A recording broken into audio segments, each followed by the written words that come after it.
Assalamualaikum warahmatullahi wabarakatuh. Baik, sebelum lebih dalam, kita bedakan dulu sebentar ya antara naturalisme, supernaturalisme, dan humanisme. Ini cara pandang yang agak berbeda. Yang satu titik tekannya pada alam, yang satu titik tekannya pada yang gaib tadi, yang satu titik tekannya pada manusianya. Nah, saya tidak tahu kalian lebih prefer yang mana. Ayo dicek ya.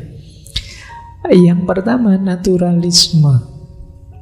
Naturalisme ini seperti barat modern yang positivistik tadi. Jadi alam semesta itu ya seperti adanya yang bisa kita jangkau dengan panca indera. Dia punya mekanisme sendiri, dia punya hukum alam sendiri. Termasuk manusia. Manusia kena kaidah sunnatullah, hukum alam.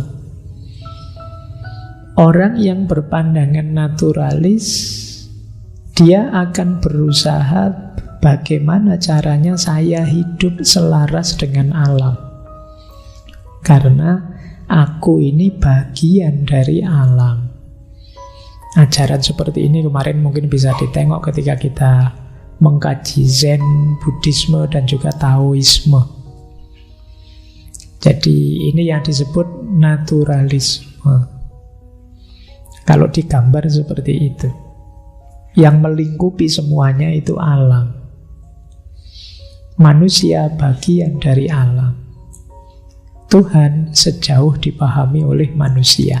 Jadi Tuhan ada di tengah. Jadi pandangan ini namanya naturalisme. Sampai level tertentu mungkin benar naturalisme ini. Ya, saya tidak ingin mana yang paling benar, tapi ada levelnya sendiri, ada tingkatannya sendiri. Ya kita memang kadang hidup ini ya harus memedomani nature, hukum alam. Kalau lapar ya makan, ya kan? Kalau haus ya minum.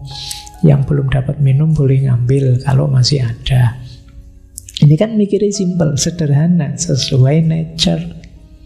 Pusatnya pada alam. Kalau sakit ya berobat. Kalau dicubit ya sakit. Natural saja. Ini prinsip pertama. Bahkan manusia pun terkena hukum-hukum semesta, hukum alam.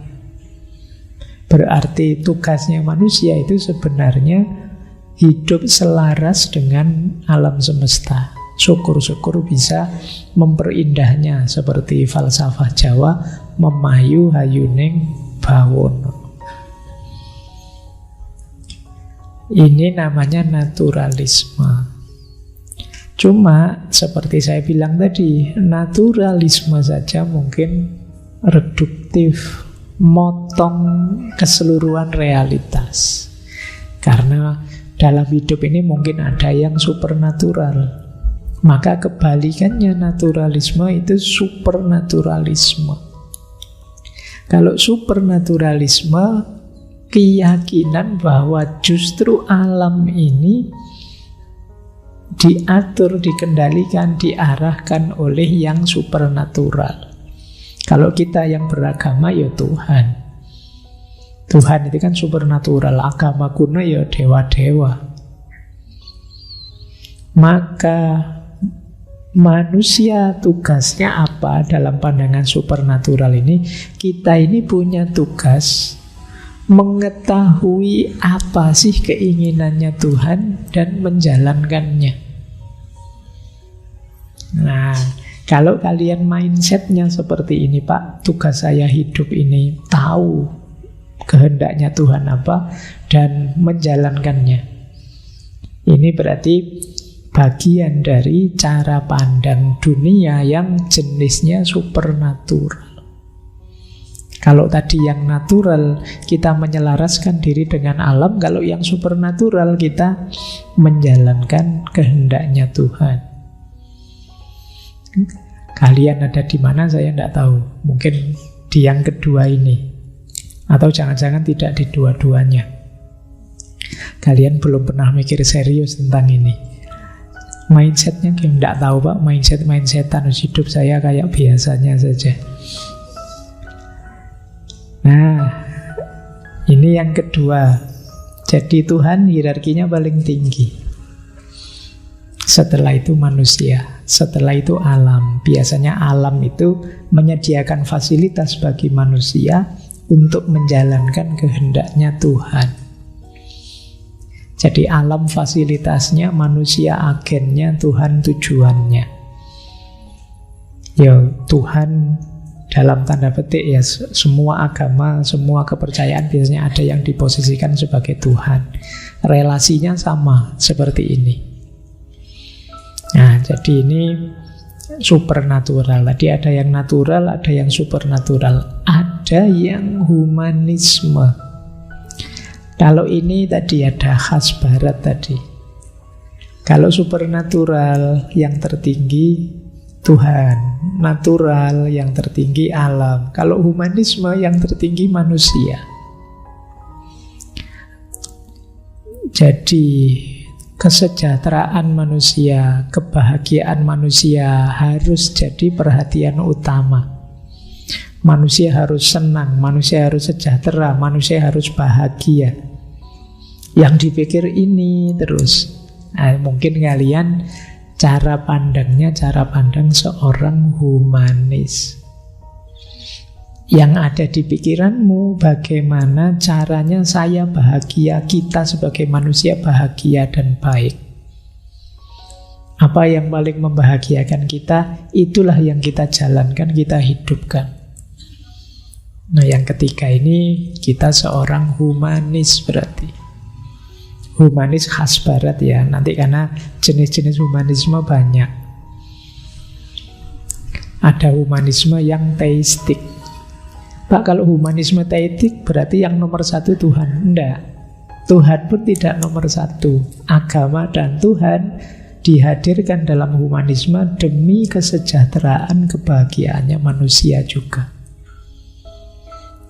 Jadi pokoknya yang dipikir pertama-tama manusia. Makanya peradaban barat itu disebut antroposentris. Pusatnya pada manusia. Bahkan nanti alam itu seperti apa, ya kuncinya di manusia. Kalau manusianya tertib, tidak ngaco, ya alam lestari. Kalau manusianya rusak, alam bisa rusak. Bahkan Tuhan itu, kalau versinya humanisme ya tergantung manusia kan, diimani atau tidak, dipercaya atau tidak. Manusia bisa menganggap Tuhan tidak ada, maka dia bebas melakukan apa saja. Manusia bisa menganggap alam itu disediakan sepenuhnya untuk dirinya, maka terus dieksploitasi habis-habisan. Banyak muncul masalah di sini. Nah, ada 3 world view, ada 3 cara pandang. Yang pertama naturalis, yang kedua supernaturalis, yang ketiga humanis. Saya mau bilang begini, sampai level tertentu 3 cara pandang ini relevan. Jadi relevan itu bisa kita jalankan 3-tiganya. Tapi begitu salah satunya agak berlebihan, misalnya yang naturalisme tidak mengakui yang supernatural, tidak mengakui humanisme, pokoknya satu-satunya yang dipercaya nature saja, ya nanti akan banyak yang hilang dalam hidup kita.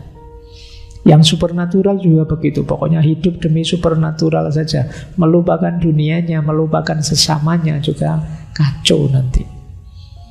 Apalagi yang hanya mikir manusianya. Maka 3-3 ini kalau saja ya harus komplementer, saling mendukung. Kalian ya percaya sih, beriman pada yang supernatural, tapi kan bukan berarti hidupnya tidak natural, tidak peduli dengan alam. Dan bukan berarti melupakan kebahagiaanmu. Ayo bahagia di tengah alam yang lestari sambil menjalankan kehendaknya Tuhan. Nah, ini 3 cara pandang ini bisa kita simultankan jadi satu. Caranya gimana Pak? Ayo pikirin dewe.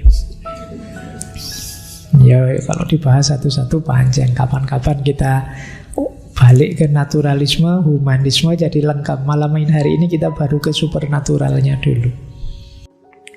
Oke, untuk malam hari ini saya cukupkan sekian dulu. Mohon maaf kalau ada yang kurang berkenan, mungkin 1-2 kekurangan apa, mohon dimaklumi. Kalau ada kekhilafan, kealpaan yang teman-teman ngerti benernya seperti apa, ya silahkan disampaikan.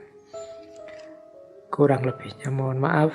Wallahul muwaffiq, wallahu a'lam bissawab. Wassalamualaikum warahmatullahi wabarakatuh.